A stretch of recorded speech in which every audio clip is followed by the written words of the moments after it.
네, 안녕하세요. 복음, 사랑, 생명의 흐르는 아침 이정훈 목사입니다. 오늘 아침은 가족애와 자기 애를 넘어선 믿음이라는 주제로 아침 묵상을 시작하겠습니다. 예수님은 본문에서 역설적인 말씀을 합니다.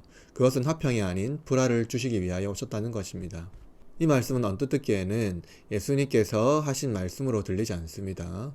평화의 왕으로 오신 예수님이 갑자기 평화를 깨뜨리러 오신 것처럼 들리기 때문입니다. 그러나 신자는 필연적으로 불신의 세계에서 예수님에 대한 애착과 이에 견줄 만한 애착이 그를 지배하게 된다면 제자의 삶을 살아갈 수 없습니다. 가족도 그리고 자기 자신도 예외가 될 수 없지요. 오늘 아침 하나님께서 주시는 말씀은 마태복음 10장 34절에서 11장 1절입니다. 내가 세상에 화평을 주러 온 줄로 생각하지 말라. 화평이 아니요 검을 주러 왔노라. 내가 온 것은 사람이 그 아버지와 딸이 어머니와 며느리가 시어머니와 불화하게 하려 함이니 사람의 원수가 자기 집안 식구리라.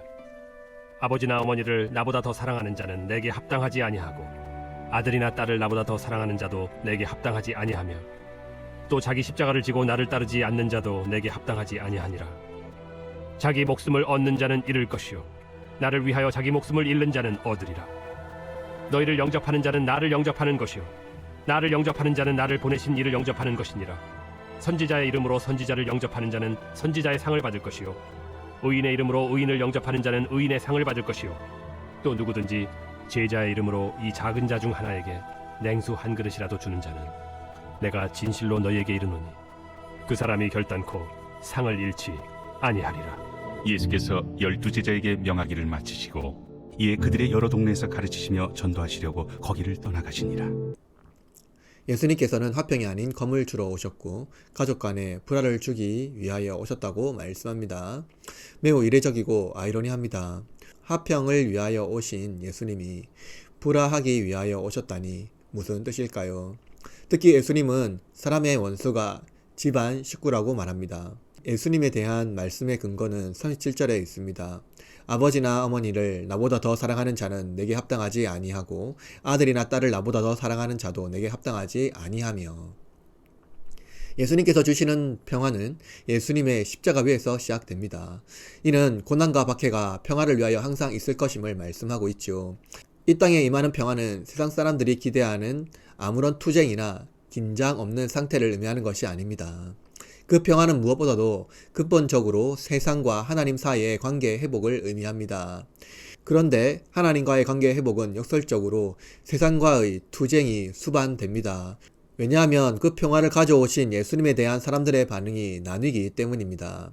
평화의 왕을 따르는 제자와 거부하는 자들 사이에는 이처럼 긴장과 투쟁 그리고 분열이 있을 수밖에 없습니다. 이러한 분열은 가정에서도 필연적으로 나타나는 것입니다. 예수님께서 우리에게 선포하신 하나님 나라와 세상 나라는 필연적으로 투쟁하기 때문이지요. 그러나 이러한 현상이 가족 관계를 깨트리는 것이 아닙니다. 핵심은 애착과 신앙입니다. 만약 가족에 대한 애착이 예수님에 대한 믿음과 충돌한다면 제자는 믿음을 택해야 한다는 것입니다. 즉 가족의 요구와 예수님의 요구 중에 충돌하는 것이 있다면 예수님의 요구에 응해야 한다는 것이죠. 여기서 우리가 중요하게 다뤄야 하는 것은 예수님의 요구는 선하다는 것입니다. 즉 선하신 요구에 응할 때 가족의 평화가 임한다는 것이죠.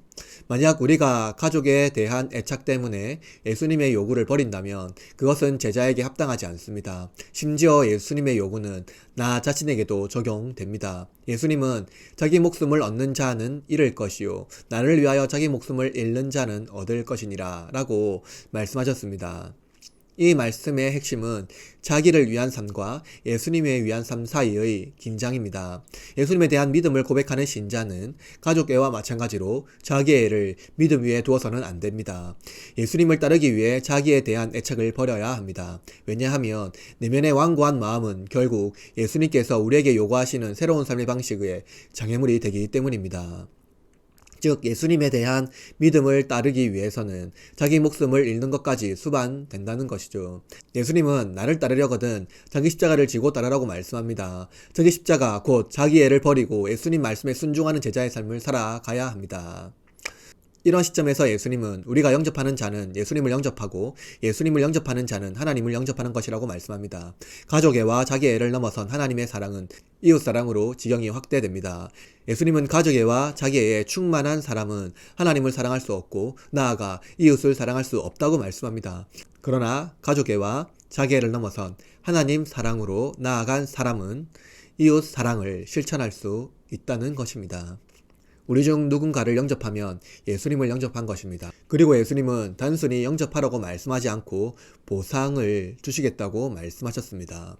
영접하는 것에 따라서 보상이 있다는 것이죠. 예수님은 작은 자 한 사람에게 행하는 일을 귀하게 여기십니다. 작은 자란 가치 없게 여기시고 세상에 불필요한 존재를 의미합니다. 그러나 예수님은 가치 없게 여겨진 한 사람을 매우 귀하게 여기십니다. 그 사람을 자신과 동일하게 여기십니다. 동시에 이 작은 자에게 냉수 한 그릇을 준 사람은 결단코 상을 잃지 않을 것이라고 말씀합니다. 일반적으로 냉수 한 그릇은 보상을 위하여 섬기는 행동이 아닙니다. 이것은 누구나 쉽게 섬길 수 있는 행동이죠. 따라서 예수님께서 말씀하신 섬김은 우리가 할 수 없는 위대한 섬김이 아니라 우리가 일상 속에서 가장 기본적으로 할 수 있는 섬김을 이웃에게 행하라는 것입니다. 그것은 마음의 태도에서 비롯된 삶의 방식입니다. 오늘 우리는 본문을 통해서 예수님께서 우리에게 행하신 놀라운 일을 볼 수 있습니다. 그것은 예수님이 이 땅에 섬김을 받으러 오신 분이 아니라 섬기려 하고 도리어 자기 목숨을 대속물로 주기 위하여 오셨다는 것입니다. 예수님은 하나님께서 우리에 대한 사랑을 확증하기 위하여 오셨습니다. 오늘 하루 우리 가족과 자신에 대한 애착보다 하나님에 대한 사랑이 어떻게 다른지 생각해 봅시다. 나아가 가족애와 자기애를 넘어선 예수님께서 우리에게 요구하신 믿음을 고민해 봅시다. 그 믿음이 우리에게 있는지 고민해 보고 또한 그 믿음을 입으로 시인하고 실천하는 신앙인이 되도록 애쓰는 하루가 되시기를 바랍니다. 이웃에게 우리는 어떠한 사랑의 실천을 하고 있는지 생각해 봅시다. 믿음은 우리를 새롭게 변화시키기에 충분합니다. 오늘 묵상한 내용으로 다 같이 기도합시다.